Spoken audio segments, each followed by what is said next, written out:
نماز اشراق. اشراق کا لفظ شرق سے ہے، شین ریقا، اسی سے مشرق کا لفظ ہے. تو نماز اشراق وہ نماز جب سورج مشرق سے طلوع ہو جائے اس کے بعد پڑھی جانے والی نماز. ضحیٰ کے معنی ہے دن کا چڑھنا، اشراق کے معنی ہے طلوع آفتاب. پس جب آفتاب طلوع ہو کر ایک نیزے کے برابر بلند ہو جائے تو اس وقت نوافل کا پڑھنا نماز اشراق کہلاتا ہے، یعنی تقریباً 15 منٹ کے بعد. زید بن ارقم رضی اللہ عنہ سے مروی ہے، حدیث میں اس نماز کو صلاۃ الاوابین بھی کہا گیا ہے. اوابین کا لفظ اواب سے ہے. اواب کا کیا معنی ہوتا ہے؟ رجوع کرنے والا، بار بار پلٹنے والا. مغرب اور عشاء کے درمیان پڑھی جانے والی نماز کو جس روایت میں صلاۃ الاوابین کہا گیا ہے وہ مرسل ہے، یعنی ضعیف ہے. عام طور پر ہمارے ہاں کیا مشہور ہے؟ اوابین کی نماز مغرب کے بعد پڑھتے ہیں لوگ، جبکہ صحیح حدیث کے مطابق یہ نماز اشراق کی نماز ہے. اور یہ جو بار بار پلٹنے کی بات ہے نا، اب یہ ہے کہ جیسے تہجد کی نماز کے لیے اللہ کے حضور حاضر ہوئے، پھر فجر کی نماز کے لیے پھر پلٹے، تو پھر اشراق کی نماز کے لیے تو یہ بار بار پلٹنا جو ہے یہی دراصل اواب ہونا ہے. حضرت ابو ذر رضی اللہ عنہ سے روایت ہے کہ رسول اللہ صلی اللہ علیہ وسلم نے فرمایا، یصبح علی کل سلامہ من احدکم صدقہ فکل تسبیحۃ صدقۃ وکل تحمیدۃ صدقہ وکل تہلیلۃ صدقہ وکل تکبیرۃ صدقہ وامر بالمعروف صدقہ ونہی عن المنکر صدقہ ویجزئ من ذلک رکعتان یرکعہما من الضحیٰ.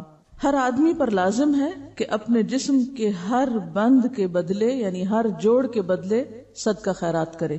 بس ہر تسبیح صدقہ ہے، یعنی سبحان اللہ پڑھنا. ہر تحمید یعنی الحمدللہ کہنا صدقہ ہے. ہر تحلیل یعنی لا الہ الا اللہ کہنا صدقہ ہے. ہر تکبیر یعنی اللہ اکبر کہنا صدقہ ہے. امر بالمعروف صدقہ ہے اور نہی عن المنکر بھی صدقہ ہے. اور ان سب چیزوں سے ضحیٰ کی 2 رکعتیں کفایت کرتی ہیں. یعنی اگر یہ باقی کام آپ نہ کر سکے کسی مجبوری سے تو آپ یہ 2 رکعتیں پڑھ لیں تو گویا آپ نے اپنے دن کا صدقہ دے دیا. اور اگر کوئی شخص یہ 2 رکعتیں بھی پڑھے اور اس کے ساتھ ساتھ باقی کام بھی کرے تو لازمی طور پر وہ دوسروں سے آگے ہوگا. عام طور پر جب اس طرح کی حدیثیں ہم پڑھتے ہیں تو ہم سوچتے ہیں چلو ٹھیک ہے، باقی تو چھوڑو، چھٹی یہ کر لیتے ہیں، شارٹ کٹ ڈھونڈ کے بس صرف ایک چھوٹا کام کرنے کے لیے تیار ہوتے ہیں. جبکہ صحابہ کرام کی عادت کیا تھی، وہ کیا کیا کرتے تھے؟ اس حدیث کو یاد کریں جس میں آپ صلی اللہ علیہ وسلم کے پاس لوگ آئے اور کہنے لگے، یا رسول اللہ، مالدار لوگ تو آگے نکل گئے، اور پھر انہوں نے کچھ تسبیحات سیکھی اور وہ ادا کرنے لگے. پھر وہ مالدار لوگوں کو بھی پتہ چل گیا. انہوں نے یہ نہیں سوچا مالدار لوگوں نے کہ ٹھیک ہے ہم صدقہ خیرات کرتے ہیں تو اب ہمیں اور تسبیح پڑھنے کی یا کچھ اور کرنے کی کیا ضرورت ہے. وہ صدقہ خیرات کے ساتھ ساتھ تسبیح بھی کرنے لگ گئے. تو اس حدیث کا مطلب یہ نہیں ہے کہ ہم تسبیح چھوڑ دیں اور امر بالمعروف اور نہی عن المنکر چھوڑ دیں اور صرف یہ 2 رکعتیں پڑھ کے مطمئن ہو جائیں. یہ بات کہنے کا مطلب یہ ہے کہ ان 2 رکعتوں کا ادا کرنا اتنا اجر و ثواب کا باعث ہے کہ گویا ان ساری نیکیوں کو کر لینا ہے. لیکن وہ نیکیاں اپنی جگہ باقی ہیں، وہ الگ سے کریں گے تو وہ اصل شکل میں ہوگی. جیسے قل ہو اللہ پڑھنا 1/3 قرآن کے برابر، اس کو لوگوں نے کیا سمجھا، اور کچھ نہ پڑھو، خالی قل ہو اللہ ہی پڑھتے رہو، 3 دفعہ پڑھ لو پورے قرآن کا ثواب ہو جائے گا. اسی طرح حرم میں 1 نماز پڑھ لو، 1,00,000 نمازوں کا ثواب. لیکن وہ 1,00,000 نمازوں کا ثواب یہ تھوڑی ہوتا ہے کہ آپ کی 1,00,000 نمازیں بھی ادا ہو گئی. تو ہر کام اپنی جگہ کرنے سے ہوتا ہے. ہاں، یہ سمجھانے کے لیے ہوتا ہے کہ اس کام کا اجر و ثواب کتنا زیادہ ہے. رسول اللہ صلی اللہ علیہ وسلم نے فرمایا، اللہ تعالیٰ فرماتا ہے، اے آدم کے بیٹے، خالص میرے لیے 4 رکعتیں، خالص میرے لیے 4 رکعتیں اول دن میں پڑھ، یعنی اشراق کی. میں تجھ کو اس دن کی شام تک کفایت کروں گا، تیرے سارے کام ہو جائیں گے. اب آپ دیکھیے کہ یہ جو 4 رکعتیں ہیں، ان میں جو خصوصیت کے ساتھ اجر کے لیے شرط رکھی گئی وہ کیا؟ خالص میرے لیے. اچھا، عام طور پہ ہم نفل پڑھتے ہیں تو کس طرح پڑھتے ہیں؟ جیسے اس روز مجھ سے کسی نے پوچھا جب میں تہجد کی نماز کے بارے میں بتا رہی تھی کہ کیا خیال ہے اگر اس روز یعنی تہجد کے وقت 2 رکعت تحیۃ الوضو کے پڑھ لیے جائیں، 2 حاجت کے پڑھ لیے جائیں، 2 استخارے کے پڑھ لیے جائیں، 2 فلاں کے پڑھ لیے جائیں. تو بات یہ ہے کہ ٹھیک ہے آپ وہ 2 مختلف نیتوں سے پڑھ لیں، لیکن تہجد تو تہجد ہے. اسی طرح جب ہم یہ نفل بھی پڑھتے ہیں تو عموماً ہم کیا کہتے ہیں، چلو حاجت کے پڑھ لیتے ہیں یا کوئی استخارہ کر لیتے ہیں، یعنی کوئی نہ کوئی غرض ساتھ لگا لیتے ہیں. برائی کچھ نہیں ہے اس میں، آپ لگا سکتے ہیں غرض، لیکن کوئی عبادت تو ایسی بھی ہو جو کسی غرض کے بغیر ہو، یا نہیں؟ ہاں، اپنی ساری غرضیں اللہ کے سپرد کر دینا اور خالص اس کے ہو جائے، پھر وہ آپ کی ہر چیز کے لیے کافی ہو جائے گا. اصل میں ہمارا ذہن یہ ہوتا ہے کہ جیسے مختلف چیزیں ہمارے ہاتھ میں نا، ہم یہ کر کے یہ کروائیں اللہ تعالیٰ سے، یہ پڑھ کے یہ کروائیں، اس چیز سے یہ مسئلہ حل کرائیں، لیکن وہ جو ایک مکمل بھروسے کی کیفیت ہے، ایک توکل اور یقین اور ہر غرض سے اوپر اٹھ کے خالص اس کا ہو جانا، اس کا لطف ہی کچھ اور ہے. سمجھے کیا کہ میں یہ صرف اللہ کے لیے اپنے آپ کو خالص کر کے پڑھ رہی ہوں، مجھے کوئی اس کے بدلے دکھاوا نہیں کرنا کہ میں دوسروں کی نظر میں اچھی ہو جاؤں کہ لوگ سمجھے بہت نفل پڑھنے والا ہے. تو خالص کام اور ملاوٹ والا کام فرق ہے. معاذہ رضی اللہ عنہا نے حضرت عائشہ صدیقہ رضی اللہ عنہا سے دریافت کیا رسول اللہ صلی اللہ علیہ وسلم نماز ضحیٰ کتنی رکعتیں پڑھتے تھے؟ وہ فرماتی ہیں 4 رکعتیں، اور جس قدر اللہ تعالیٰ چاہتا آپ اس سے زیادہ بھی پڑھتے. ام ہانی فرماتی ہیں رسول اللہ صلی اللہ علیہ وسلم نے فتح مکہ کے دن غسل کیا اور 8 رکعات نماز ضحیٰ پڑھی. معلوم ہوا کہ اشراق کی رکعتیں 2، 4 یا 8 ہیں جو سنت سے ثابت ہیں. حضرت ابو ہریرہ رضی اللہ عنہ نے فرمایا مجھے میرے پیارے دوست نبی صلی اللہ علیہ وسلم نے 3 چیزوں کی وصیت کی، جب تک میں زندہ رہوں گا ان کو نہیں چھوڑوں گا. ہر عربی مہینے میں ایام 20 یعنی 13، 14 اور 15 کے 3 روزے، چاشت کی نماز اور سونے سے پہلے وتر پڑھنا. یہ 3 کام کبھی نہ چھوڑوں گا. تو پہلی حدیث سے کیا پتہ چلتا ہے کہ ضحیٰ کی نماز 2 رکعتیں ہے، دوسری سے 4 اور تیسری حدیث سے 8. تو آپ 2 بھی پڑھ سکتے ہیں اور 8 تک بھی لے جا سکتے ہیں، یہ حسب حالات ہے جتنی وقت ہو.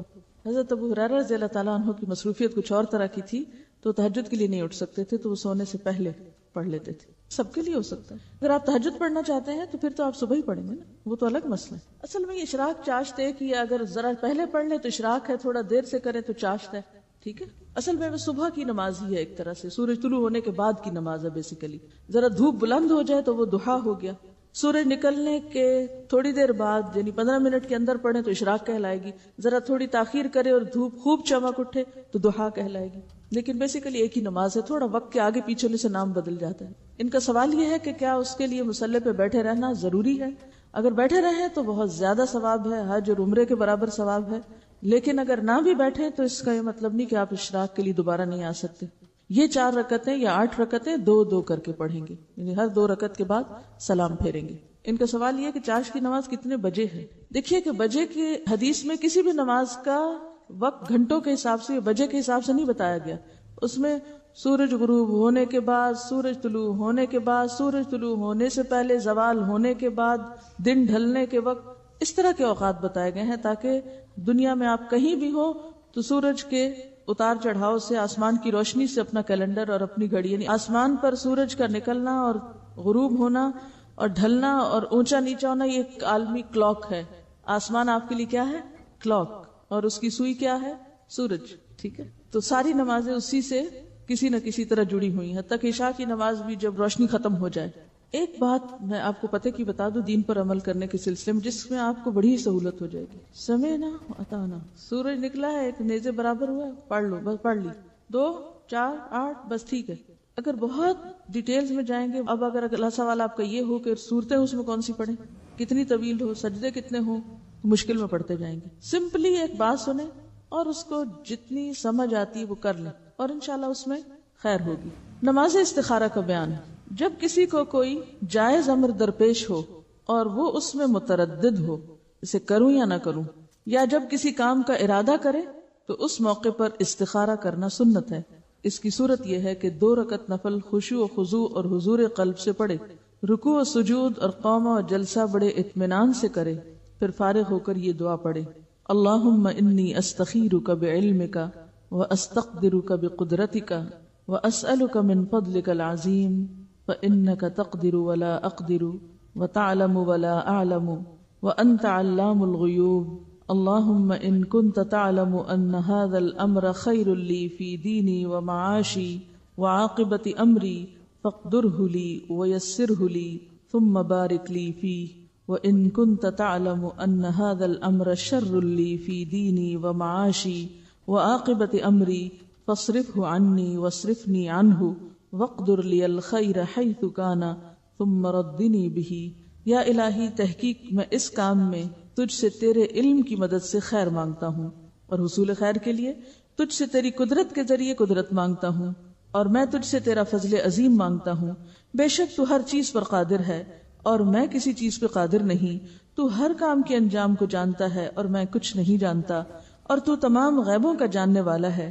الہی اگر تو جانتا ہے کہ یہ کام جس کا میں ارادہ رکھتا ہوں میرے لیے میرے دین، میری زندگی اور میرے انجام کار کے لحاظ سے بہتر ہے تو اسے میرے لیے مقدر کر اور آسان کر، پھر اس میں میرے لیے برکت پیدا فرما۔ اور اگر تیرے علم میں یہ کام میرے لیے میرے دین، میری زندگی اور میرے انجام کار کے لحاظ سے برا ہے تو اس کام کو مجھ سے اور مجھے اس سے پھیر دے، اور میرے لیے بھلائی مہیا کر جہاں کہیں بھی ہو، پھر مجھے اس کے ساتھ راضی کر دے۔ نبی صلی اللہ علیہ وسلم نے فرمایا کہ پھر اپنی حاجت بیان کرو، اس وقت ضرورت بتاؤ کہ کیا چاہیے۔ جب آپ یہ مسنون استخارہ کر کے کوئی کام کریں گے تو اللہ تعالیٰ اپنے فضل سے ضرور اس میں بہتری کی صورت پیدا کرے گا اور برائی سے بچائے گا۔ استخارہ رات یا دن کی جس گھڑی میں بھی آپ چاہیں کر سکتے ہیں سوائے اوقات مکروہہ کے۔ استخارہ کا لفظی معنی ہوتا ہے خیر مانگنا، خیر کی طلب، یعنی اللہ تعالیٰ سے کسی معاملے میں بھلائی چاہنا، بھلائی کی دعا، یعنی ایک طرح سے حاجت کی دعا ہے یہ، ٹھیک ہے؟ اپنی حاجت اللہ تعالیٰ کے سامنے رکھ کے یہ مانگنا کہ یا اللہ اگر یہ درست ہے تو آپ اس کو کر دیں، اور اگر یہ درست نہیں کام میرے لیے تو آپ مجھے اس سے پھیر دیں، اور جہاں خیر ہے وہاں مجھے لے جائیں، ٹھیک ہے؟ ایک بات تو یہ ہے۔ دوسری بات یہ کہ آپ صلی اللہ علیہ وسلم صحابہ کرام کو استخارے کی دعا اسی طرح سکھاتے تھے جیسے کوئی سورت سکھائی جاتی۔ تیسری بات یہ کہ حدیث میں آتا ہے ما خاب من استخارہ، وہ شخص نامراد نہ ہوا جس نے استخارہ کیا۔ چوتھی بات یہ ہے کہ جن کاموں کا شریعت نے حکم دیا ہے اور جن کا ثواب یا جن کا فائدہ بالکل واضح ہے ان میں استخارے کی ضرورت نہیں ہوتی۔ مثلا آپ یہ استخارہ نہیں کریں گے کہ میں آج روزہ رکھوں یا نہ رکھوں، نماز پڑھوں کہ نہ پڑھوں، حج کروں کہ نہ کروں، زکوٰۃ دوں کہ نہ دوں، اس میں نہیں استخارہ ہوگا۔ کیوں؟ استخارہ اس کام میں ہوتا ہے جس میں آپ متردد ہوں، جس کام کا آپ کو حکم مل چکا ہو وہاں استخارہ نہیں کیا جاتا۔ اس کے ساتھ ساتھ ایک اور اہم بات یہ بھی یاد رہے کہ بعض لوگ خود استخارہ کرنے کی بجائے دوسروں سے کرواتے ہیں، اور یہ روش ایک وبا کی شکل اختیار کر گئی جس نے جگہ جگہ دوسروں کے لیے استخارہ کرنے والے اسپیشلسٹ پیدا کر دیے، حالانکہ اپنے لیے خود استخارہ کرنے کی بجائے کسی اور سے استخارہ کروانا خلاف سنت ہی نہیں، کاہن اور نجومی کی تصدیق کرنے کے مترادف ہے، اور یہ انتہائی غلط بات ہے، خصوصاً جبکہ استخارہ کروانے والا استخارہ کرواتا ہی اس نیت سے ہے کہ مجھے ان بزرگوں سے کوئی پکی خبر یا واضح مشاہدہ ملے گا جسے بعد میں وہ من و عن سچا جان کر کسی کام کے کرنے یا نہ کرنے کا فیصلہ کرتا ہے۔ حالانکہ استخارے کے لیے نہ تو یہ لازمی ہے کہ سونے سے پہلے کیا جائے، نہ یہ لازم ہے کہ خواب میں کوئی اشارہ ہو، سیدھی سی بات ہے، ضرورت مند وقتاً فوقتاً استخارہ کرتا رہے حتیٰ کہ اللہ تعالیٰ اس کا سینہ کھول دے۔ مزید تسلی چاہتا ہے تو کسی اچھے شخص سے مشورہ کر لے، پھر جو کام کرے گا اللہ تعالیٰ اس میں بہتری کی صورت پیدا کر دے گا۔ تو استخارہ ایک طرح سے اللہ تعالیٰ سے مشورہ بھی ہے، حاجت کی دعا بھی ہے، یہ کسی سے کروانے والا کام نہیں۔ اور اگر کوئی یہ کہ میں نے تمہارے لیے کیا اور میں نے یہ خواب دیکھا ہے اور تم یہ کام اب کر لو، تو یہ ایسے ہی جیسے کوئی نجومی آپ کو خبر دے رہا ہو کہ یہ کام تمہارے حق میں بہتر ہے یا نہیں، یا کوئی حساب کتاب لگانے والا آپ کو لگا کے بتائے کہ ہاں یہ کاروبار آپ کریں یا اس میں فائدہ ہوگا یا نہیں ہوگا۔ تو یہ کوئی معمولی بات نہیں ہے۔ استخارے کو بہت مس یوز کیا جا رہا ہے اور بہت غلط جگہ استعمال کیا جا رہا ہے اور غلط معنوں میں استعمال کیا جا رہا ہے، اس سب سے بچنے کی ضرورت ہے۔ دین کے معاملات میں جیسے مختلف علماء کی آراء ہیں تو اس میں استخارے کی ضرورت نہیں ہے، اس لیے کہ کہیں سنت سے یہ ثابت نہیں، نہ صحابہ کرام کے طریقے سے کہ انہوں نے بعد میں جب اختلاف کیا تو اس اختلاف کو جاننے کے لیے استخارہ شروع کر دیا۔ اور یاد رکھیے، اگر ایک بات آپ کے ذہن میں واضح ہو کہ استخارہ غیب کی خبر جاننے کا نام نہیں، استخارہ غیب معلوم کرنے کا نام نہیں، استخارہ غیب کے پردے میں چھپے ہوئے حقائق کو جاننے کا نام نہیں، کہ کوئی شخص یہ سمجھے کہ میں نے استخارہ کیا تو مجھے غیب کی خبر ہو گئی، انتہائی غلط ہے۔ یہ چیز پھر شرک میں داخل ہو جائے گی۔ کہیں شادی کا ارادہ ہو یا کاروبار کا یا کسی بزنس ڈیل کا یا بڑے سودے کا یا کسی شخص کے ساتھ کوئی معاہدہ کرنے کا، کوئی کانٹریکٹ کرنے کا، تو اس موقع پر ضرور اللہ تعالیٰ سے مشورہ کریں کہ یا اللہ اگر تو یہ میرے لیے بہتر ہے تو ہو جائے۔ یہ ہے جگہ استخارہ کرنے کی۔ استخارہ یہ نہیں ہوتا کہ یا اللہ یہ بہتر ہے کہ نہیں، مجھے تو یہ بتا کہ یہ بہتر ہے کہ نہیں، یہ نہیں ہے استخارہ۔ استخارہ یہ ہے کہ یا اللہ اگر یہ بہتر ہے تو کر دے اور اگر نہیں تو پھیر دے۔ یہ دعا میں کیا مانن ہے کہ یہ پوچھا گیا کہ یا اللہ یہ بہتر ہے تو مجھے بتا دے کسی خواب میں یا کسی اشارے میں، یہ نہیں ہے اس کا معنی استخارے کا جو عام طور پر نکالا جاتا ہے۔ یہ کہہ رہے ہیں کہ بعض لوگ کہتے ہیں کہ ہم تو گناہگار ہیں اس لیے ہم یہ نہیں کر سکتے، تو آپ ہمارے لیے کر دیں. تو ہماری ایسے گناہگاروں سے درخواست ہے کہ اگر انہوں نے اعتراف کر ہی لیا گناہ کا تو کون سی چیز ان کو توبہ سے روکے ہوئے؟ فوراً توبہ کریں اور فوراً اللہ کے حضور جھک جائیں اور یہ نماز پڑھیں، پہلے توبہ کی پڑھ لیں اور پھر استخارہ کی پڑھ لیں. یہ کہتی ہیں کہ انہوں نے بیٹے کی شادی کرنی تھی تو انہوں نے کسی سے استخارہ کرایا تو انہوں نے کہا بالکل نہ کرے، تباہی و بربادی ہے. کہتے ہیں کہ صبح میں قرآن پاک پڑھی تھی اس کے بعد تو اس میں ایک آیت آئی جس کا مطلب یہ تھا کہ غیب کا علم اللہ کے سوا کسی کو نہیں. تو اس پر یہ چونکی اور انہوں نے اللہ پہ بھروسہ کر کے وہی رشتہ کر دیا. اور کہتی ہیں کہ اس بچی کے آنے کے بعد گھر میں الحمدللہ کوئی ایسی پریشانی کی بات نہیں، رحمتیں ہیں، برکتیں ہیں. اور الحمدللہ کہ انہوں نے اللہ پر یقین اور بھروسہ کیا، ورنہ ایک جھوٹے شخص کی خبر کی تصدیق کر کے ایمان بھی گواتی اور دنیا کا بھی نقصان اٹھاتی. کسی سے یہ پوچھنا کہ مجھے استخارہ کر کے بتائیں کہ یہ کام ٹھیک ہے کہ نہیں، یہ غیب معلوم کرنے کی کوشش کرنا ہے جو کہ شرک میں داخل ہو جاتا ہے. یہ سب انتہائی خطرناک چیزیں ہیں.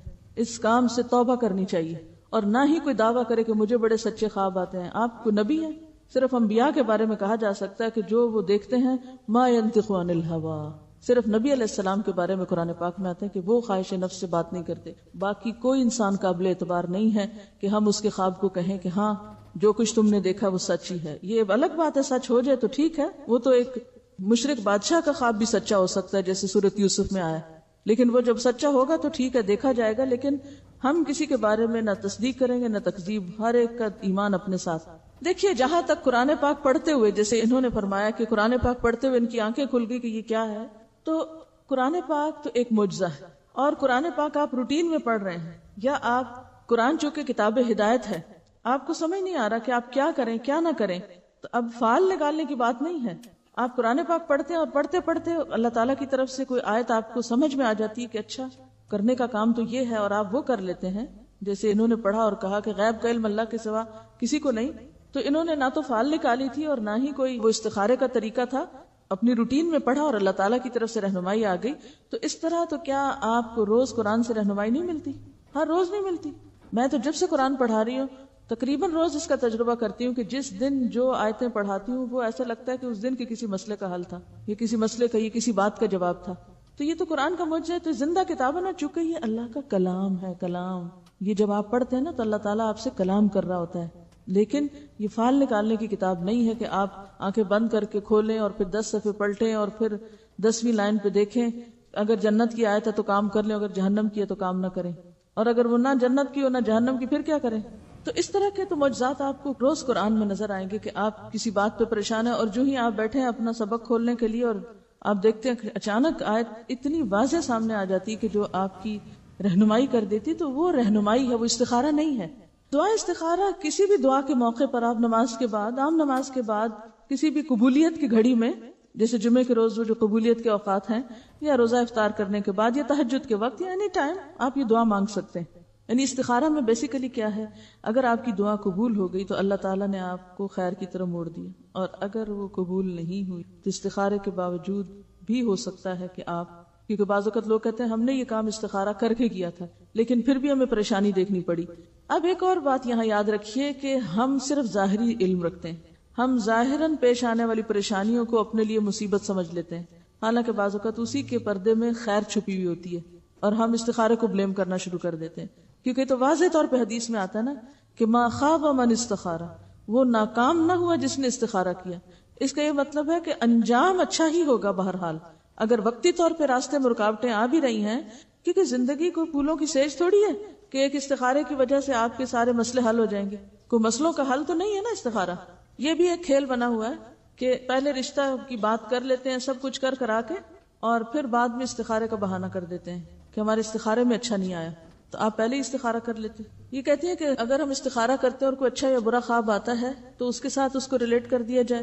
میں سمجھتی ہوں وہ اچھا برا خواب ویسے بھی آنا تھا، اگر آپ اس رات نہ بھی استخارہ کرتے تو وہ آنا تھا. تو اس لیے اس خواب کو سیپریٹلی اچھا برا دیکھیں. ضروری نہیں کہ وہ استخارے کا نتیجہ ہو وہ خواب. اصل میں یہ جو ہمارے اندر شیطان کا جو وار ہے یہ بڑا ہی گہرا وار ہے کہ کسی نہ کسی طرح انسان کے اعمال ضائع کرواؤ، اس کو یہ خوش فہمی دلا کے کہ تم غیب جانتے ہو اور تمہیں تو سب پتہ چل جاتا ہے اور پردے کے پیچھے کی چیزیں بھی تمہیں معلوم ہوتی ہیں. ہمیں شیطان کے اس وسوسے اور دھوکے سے باہر آنے کی ضرورت ہے.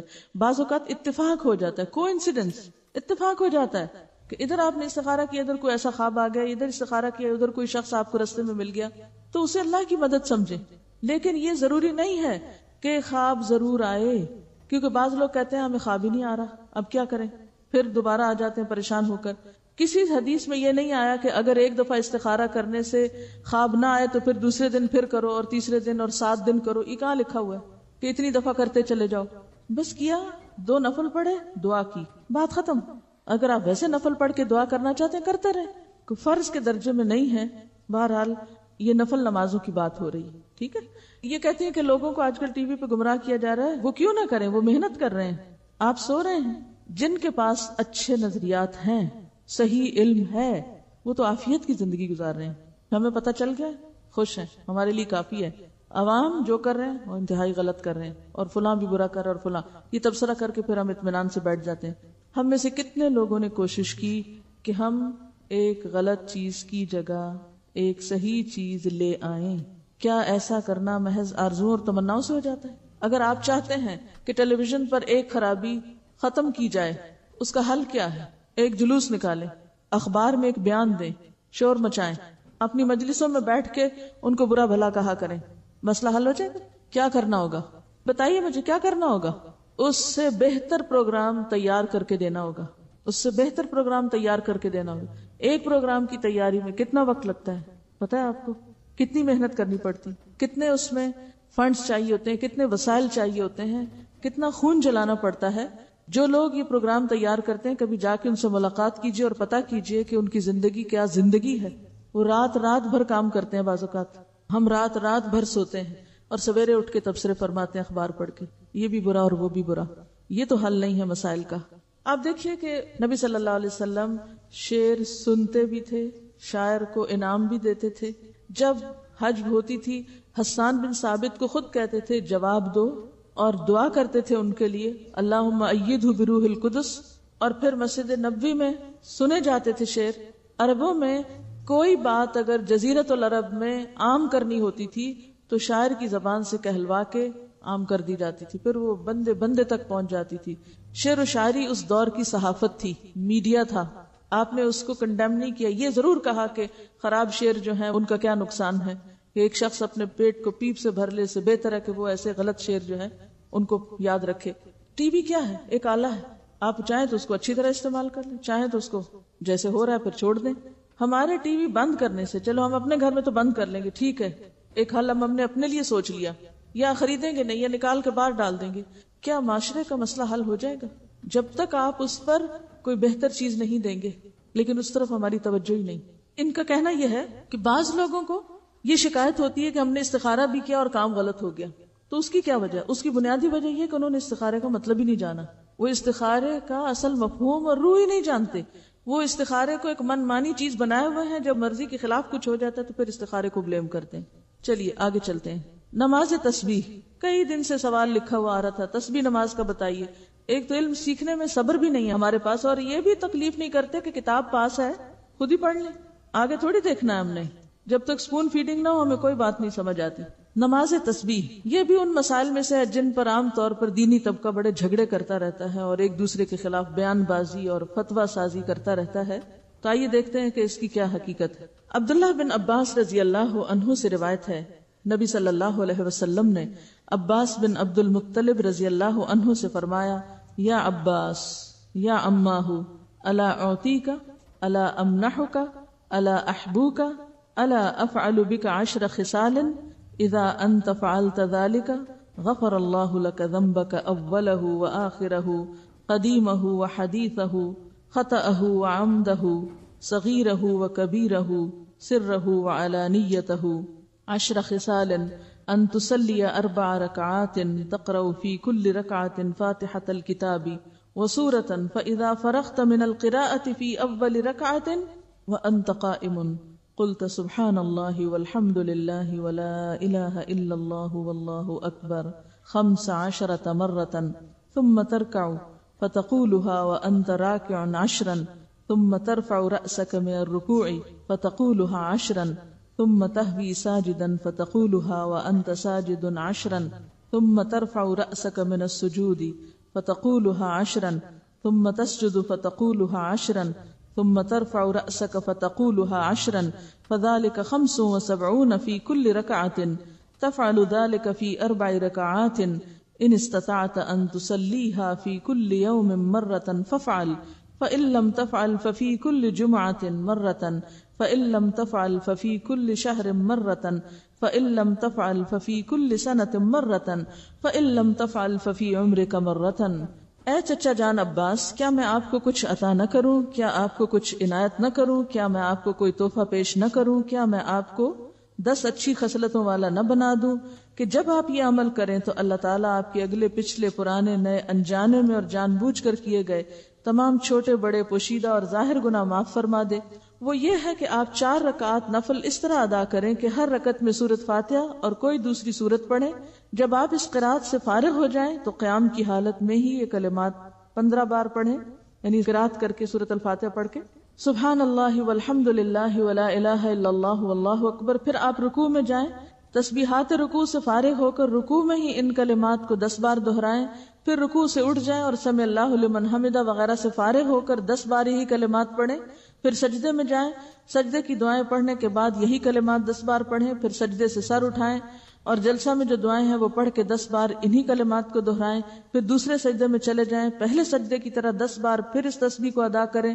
پھر سجدے سے سر اٹھائیں اور جلسہ استراحت میں کچھ اور پڑھے بغیر 10 بار اس تسبیح کو دہرائیں. ایک رکعت میں کل 75 تسبیحات ہوئی. اسی طرح 4 رکعات میں یہ عمل دہرائیں. اگر آپ طاقت رکھتے ہو تو نماز تسبیح روزانہ 1 بار پڑھیں. اگر آپ ایسا نہ کر سکتے ہو تو ہر جمعہ 1 بار پڑھیں. یہ نہ کر سکتے ہو تو ہر مہینے میں 1 بار پڑھیں. یہ بھی نہ کر سکیں تو سال میں 1 بار. اگر آپ سال میں بھی 1 بار نہ کر سکتے ہو تو زندگی میں 1 بار ضرور پڑھیں. حافظ ابن حجر رحمۃ اللہ علیہ فرماتے ہیں کہ یہ حدیث کثرت طرق کی بنا پر حسن درجے کی ہے. یعنی نماز تسبیح کی حدیث جو ہے اس کے بہت سے طرق ہیں، یعنی بہت سی چینز ہیں، اس لیے یہ حسن درجے کی ہے. شیخ البانی فرماتے ہیں کہ امام حاکم اور حافظ ذہبی نے اس حدیث کی تقویت کی طرف اشارہ کیا ہے اور یہ حق ہے. یعنی البانی کے نزدیک بھی یہ بات درست ہے کیونکہ اس کے بہت سے طرق ہیں. علامہ مبارک پوری شیخ احمد شاکر نے بھی اسے حسن کہا ہے، جبکہ خطیب بغدادی، نووی، ابن صلاح نے اسے صحیح کہا ہے. بعض اوقات صحیح لغیر ہی ہوتی ہے، یعنی ایک چین میں اگر ایک چیز کی کمی تو دوسری میں وہ نہیں، تو ایک کی کمی دوسرے نے پوری کر دی تو وہ حسن کس درجے پہ آ گئی؟ صحیح کے. لیکن وہ صحیح لذاتی ہی نہیں بلکہ لغیر ہی ہے، یعنی خود سے صحیح نہیں تھی بلکہ دوسری چین نے اس کو صحیح بنا دیا. نماز تسبیح میں تسبیحات تشہد میں التحیات سے پہلے پڑھیں بخلاف دوسرے ارکان کے. ٹھیک ہے، باقی تو یہ نا سورۃ فاتحہ وغیرہ پڑھ کے تلاوت کر کے پھر تسبیح پڑھیں. اسی طرح سجدے کی تسبیح پڑھ کے پھر یہ تسبیحات پڑھیں. سمع اللہ لمن حمدہ کہہ کے پھر تسبیحات پڑھیں.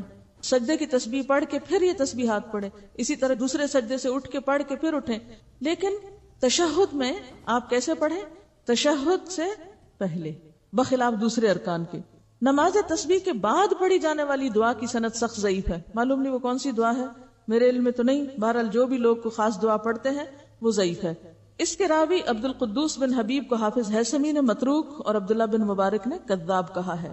یاد رہے کہ اس حدیث شریف میں نماز تسبیح کو باجماعت ادا کرنے کا ذکر نہیں ہے، صرف انفرادی عمل کے طور پر نبی صلی اللہ علیہ وسلم نے اپنے چچا جان کو اس کی ترغیب دی ہے. لہٰذا جو مسلمان نماز تسبیح ادا کرنا چاہے اسے چاہیے کہ پہلے نماز تسبیح کا طریقہ سیکھے، پھر اسے تنہائی میں اکیلا پڑھے. یہ رویہ بھی انتہائی مہلک ہے کہ بندہ فرض نمازوں پہ تو توجہ نہ دے مگر نماز تسبیح ادا کرنے کے لیے ہمہ وقت بے تاب رہے. لہٰذا فرض نمازوں کے تارک کو پہلے سچی توبہ کرنی چاہیے، پھر وہ نماز تسبیح پڑھے تو اسے یقیناً فائدہ ہوگا، کیونکہ فرض قضا کر کے نفل پڑھنے میں فائدہ نہیں ہوتا.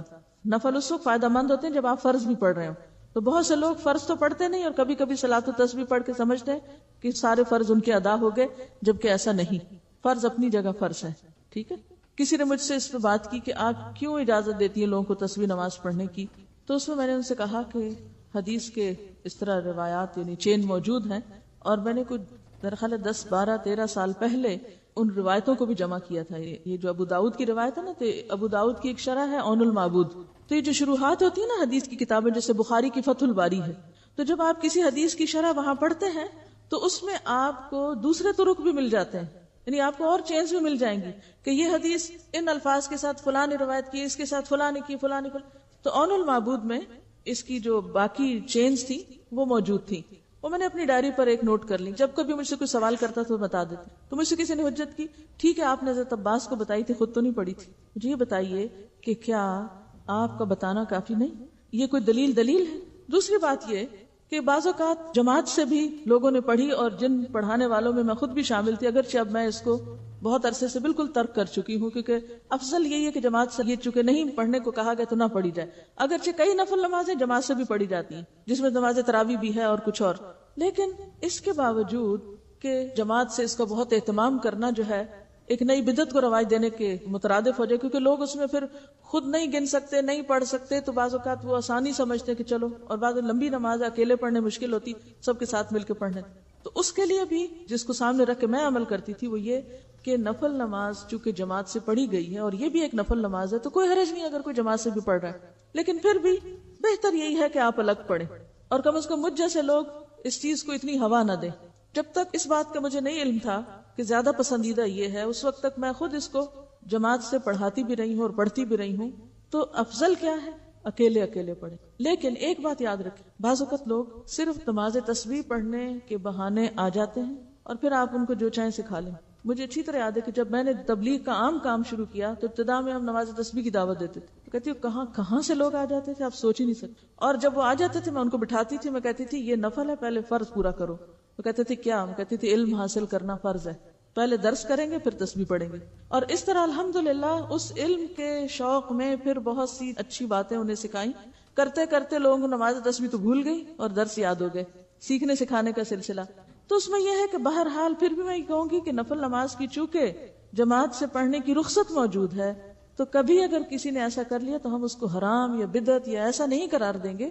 جس چیز کی ایک گنجائش کہیں موجود ہے تو کبھی دین کے فائدے میں اسے کر بھی لیا جائے تو وہ کفر میں شامل نہیں ہو جاتا. یا تو یہ نا بالکل ہی دلیل نہ ہو کہ نفل نماز کی جماعت کی دلیل ہے ہی نہیں، پھر تو غلط ہے. لیکن اگر دلیل ہے، جیسے اتمان بن مالک کی روایت میں آتا ہے، انہوں نے اپنے گھر کے ایک حصے کو مسجد بنانا چاہا تو آپ کو دعوت دی، آپ تشریف لائے، سب لوگ اکٹھے ہوئے، تو آپ نے فرض نماز کے علاوہ ایک وقت میں نفل وہاں باجماعت پڑھائے. اسی طرح حضرت انس کے گھر گئے کہ آپ حضرت انس آگے تھے، پھر وہ پیچھے خاتون تھی. مسلم کی روایت میں آتا ہے فصلی بنا فی غیر صلاۃ الفریضۃ، یا کچھ ایسا لفظ ہے کہ ہمیں آپ نے فرض نماز کے علاوہ وقت میں نفل نماز جو تھے جماعت سے پڑھائے. تو اکا دکا اگر مثالیں ملتی ہیں تو کبھی اکا دکا دفعہ اگر آپ ایسا بھی کر لیں تو گناہ میں شامل نہیں ہوگا. ہاں یہ ضرور خیال کریں کہ نوافل فرائض پر نہ چھا جائیں، کہ لوگ فرض بھول جائیں اور نفل کی طرف چل پڑیں، بلکہ نفل کے لیے آئیں تو ان کو فرض یاد دلائیں. وآخر دعوانا ان الحمد للہ رب العالمین.